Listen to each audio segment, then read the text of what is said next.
It's strange how the things we create to scare other people can come back to haunt us. I learned that the hard way, standing alone inside Studio E at Haven Ridge Audio Lab, a little production house tucked behind a strip mall outside Dayton, Ohio. Most people drive past it without noticing the chipped brick walls, the faded blue awning, the broken security light that flickers when the wind hits it just right. But if you step inside, if you walk down the long hallway past the sound mixing booths and vocal pads, you'll find Studio E, the one room nobody wanted to use after midnight.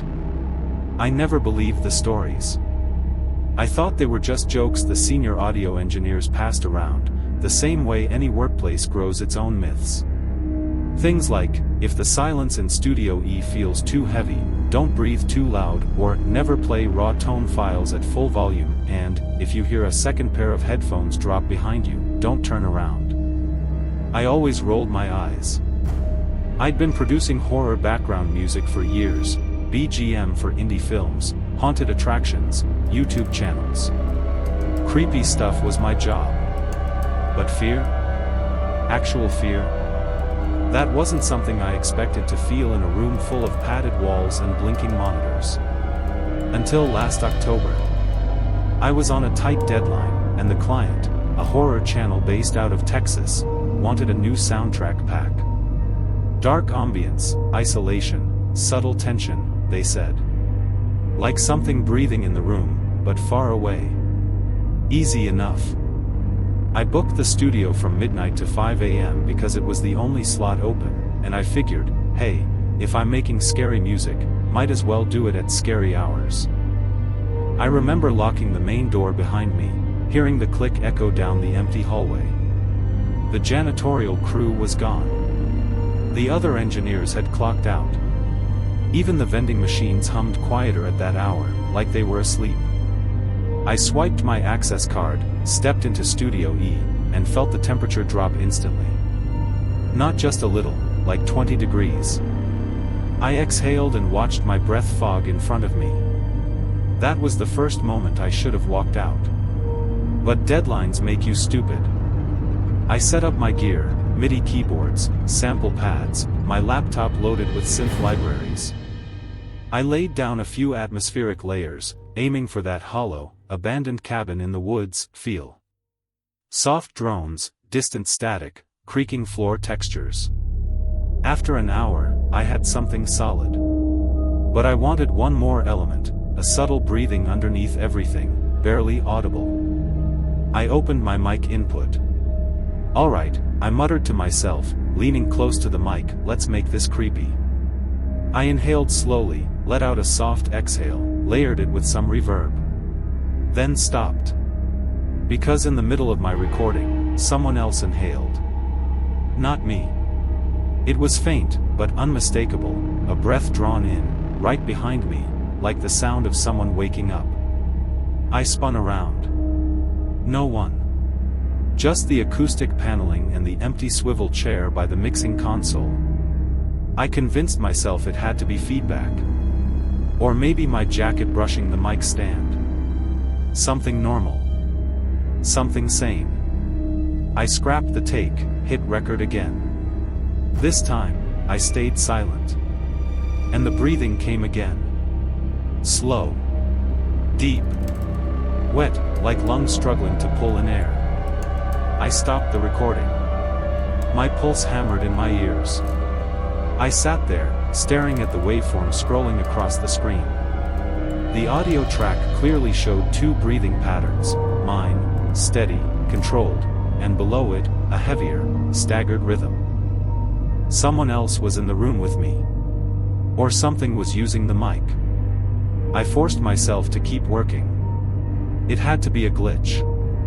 Maybe the mic was picking up interference from another studio. I switched to a different input. The breathing moved with it. Now it was in input 3. Then input 5. Then on the direct line in that wasn't even connected to a microphone. That's when I knew something was wrong. Something was using the system. Something was trying to be heard. And then the scratching began. The first sound was a faint scrape, like fingernails brushing against the soundproof glass window that separated the booth from the mixing area. The kind of sound you hear when someone's testing whether the glass is real. Then came a slow dragging, like nails tracing a circle. I remember whispering, "Hello? Anyone here?" Then immediately regretting it. Because something answered. Not with words. Not with a voice. But with a sudden surge of noise blasting through all 8 studio monitors at once. It wasn't white noise, not exactly. It was layered. Ruined breathing. Choked moans. Something clicking, like dripping bones. And underneath it all, a low, almost inaudible hum, vibrating through the walls. Then, as suddenly as it came, everything cut out. Total silence. The kind of silence that presses against your skull. I froze. My hands hovered over the keyboard. The monitors flickered, glitching to black for a second before returning. All 8 tracks on my screen had been overwritten by one file. A single name on it. Don't listen. I wish I'd shut everything down right then. Closed the laptop. Walked out. Called someone. But curiosity is its own curse, especially for people like me. I clicked the file. For the first 3 seconds, it sounded empty. Just silence.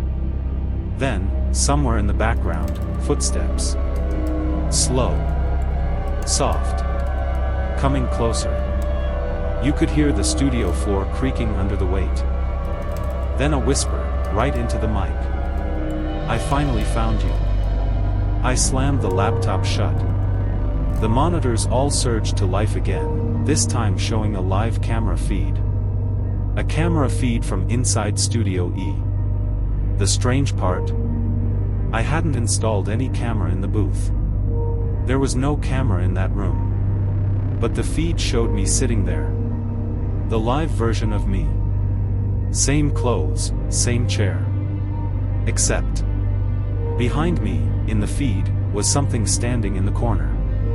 It wasn't fully visible, more like a silhouette made of shadow, with long, bony arms that stretched too far, fingers that tapered into points. Smoke or static seemed to rise off its body. Its head tilted at an unnatural angle, like it was trying to decide which direction to approach from. And worst of all, its chest heaved, matching the breathing I'd recorded. I whipped around, expecting to see it. But the room behind me was empty. No figure. No smoke. Nothing. When I looked back at the monitor, the creature in the feed was closer, half the room closer. Then the feed cut to black, replaced by a message in blocky white text. "Keep recording." My hands were trembling, but I pressed record anyway. Not because I wanted to, but because something inside me felt compelled, like a pressure pushing down on my shoulders, guiding my hand to the button. The mic started picking up sounds again. This time, it wasn't breathing. It was speech. But it wasn't in English. The voice was guttural, scraping, layered with a metallic undertone. Like it came from inside a rusted throat. Every time the voice spoke, the monitors flickered, and the temperature dropped even further until my fingers went numb. I listened, trying to make sense of it. Then, slowly, the voice shifted. Word by word, it began forming something closer to English, like it was learning, adapting, using my equipment to mimic speech. And the first phrase it formed was, "Do you hear me now?" The lights in the studio snuffed out instantly. Total darkness. I stood up so fast my chair toppled over. The only light came from the faint glow of the computer screen. I stumbled toward the exit, hand outstretched, trying to find the doorknob. Every noise felt amplified, the shuffle of my shoes, my ragged breathing, the faint buzz of dying electronics. Then I heard another set of footsteps. Not mine. Soft. Slow. Deliberate. Right behind me. I bolted, grabbed the doorknob, twisted. Locked. The studio doors never locked from the inside. They didn't even have locks on the interior side. But that night, the metal handle refused to budge, no matter how hard I twisted or kicked. Behind me, something shifted in the dark. I could feel it, like static crawling up my spine. Like breath brushing the back of my neck. I didn't want to turn around. I didn't want to see. But the footsteps grew louder, closer, until they stopped right at my back. Then the voice, the same broken voice from the recording, whispered, "You made me."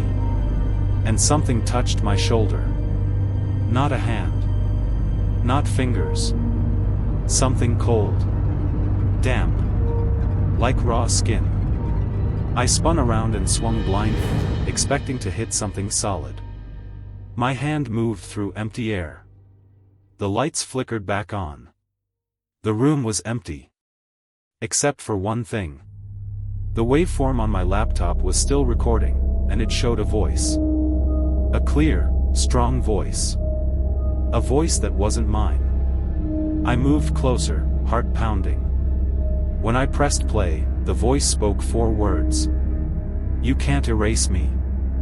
That was the moment I grabbed my gear, yanked the cables from the walls, and ran. I didn't stop to turn off the monitors. I didn't shut down the workstation. I didn't even lock the main door. I just drove home, shaking so hard I could barely turn the key in the ignition. When I got home, everything seemed normal.